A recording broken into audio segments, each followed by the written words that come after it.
Bezrat Hashem, le Chok l'Israël d'aujourd'hui, Berachot 32b. Amar Rabbi Elazar, Gedola tefila yoter min hakorbanot.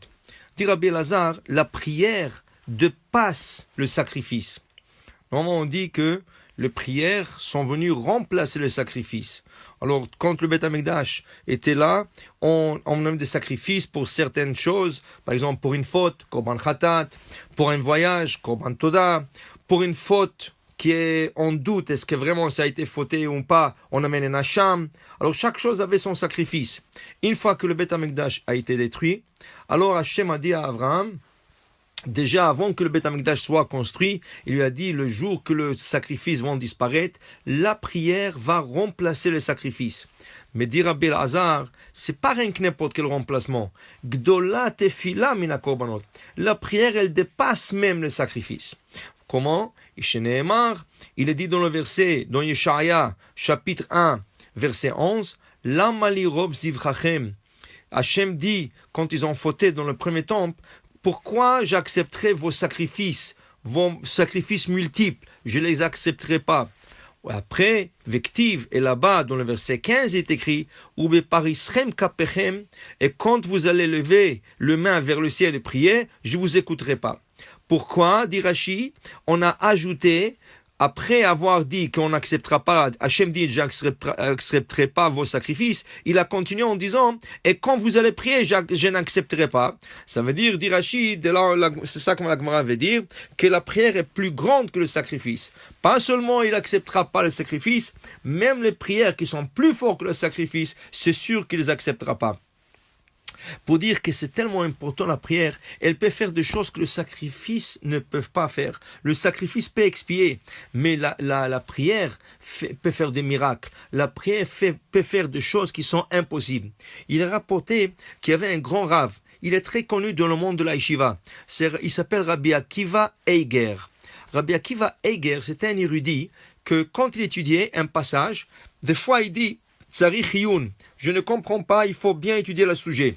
On dit que quand Rabbi Akiva Eiger disait sur un passage Tsarich Iyun, ça veut dire qu'il avait 300 possibilités de répondre la chose, mais il n'était pas sûr laquelle est la bonne. Alors il disait, il laissait ça Tsarich Iyun. C'était un génie, c'était un rave, vraiment qui étudiait sans cesse.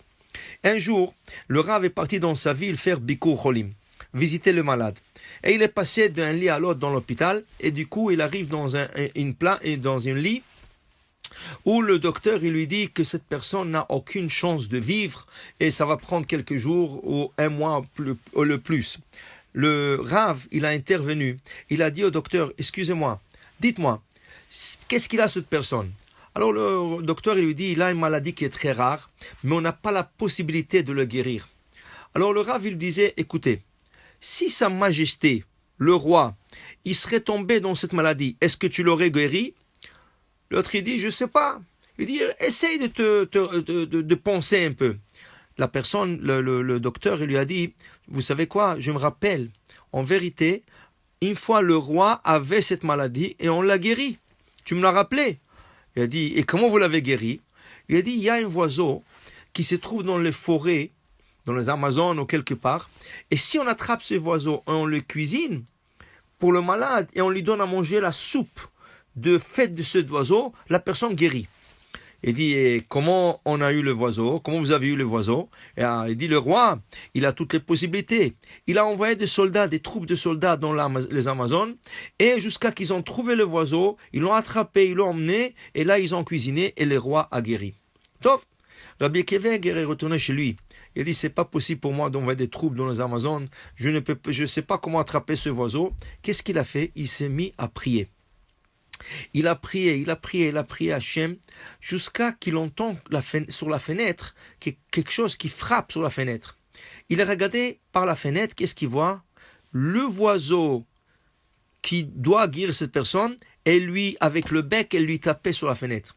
Tout de suite, il a ouvert la fenêtre, il a pris le oiseau, il l'a fait rentrer à la maison, et il l'a emmené pour qu'on cuisine cet oiseau, et jusqu'à que la personne a guéri. Un jour, Rabbi Akiva Eiger, il rencontre le docteur. Et le docteur lui dit, qu'est-ce qui s'est passé avec l'autre personne? Le Rabbi Akiva Eiger lui dit, Baruch Hashem, il a guéri. Alors le docteur a dit, comment il a guéri? Il dit, on a eu le oiseau. Il dit, c'est pas possible. Comment vous avez eu le oiseau? Alors le Rabbi Keveg, il disait, je priais et Hachem m'a envoyé le oiseau. Le docteur, il a mis ses mains sur sa tête. Il a dit, ça c'est la force de la prière. C'est incroyable. Il était impossible d'emmener ce oiseau. Mais voilà, une prière peut tout faire. Alors c'est ça qui nous enseigne Rabbi Eliezer. Gdola tefila min hakorbanot. Le sacrifice, c'est très fort. Le sacrifice expie. Mais sachez quelque chose. Quand on veut quelque chose d'Hachem, il faut prier. Et quand tu pries avec ferveur, alors dans ce cas, tu reçois qu'est-ce que tu as besoin. Pour dire, ne courez pas dans la Hamida. Il y a des gens, à peine qu'ils ouvrent le livre pour faire la Hamida, en 2 minutes, ils terminent. Et c'est, regardez, ces personnes qui terminent la Hamida très vite, c'est normalement des personnes qui ne savent pas bien lire. Alors comment ils lisent la Hamida? Avec les yeux? Comment ils sont capables de lire tellement vite la Hamida? Je ne parle pas de mettre beaucoup de faire. Je parle de lire la Hamida normale. Lire une Hamida normale, ça ne peut pas prendre moins qu'un 5 à 6 minutes. Même si on lit vite. Même si vous lisez vite. Mais vous lisez chaque mot et vous lisez vite. Chronométrez vous-même et vous allez voir, ça prend 5 à 6 minutes. Si on donne l'importance à la prière, sachez que Hachem est là pour nous répondre à toutes nos prières. Je vous souhaite une bonne journée. Amen ve amen.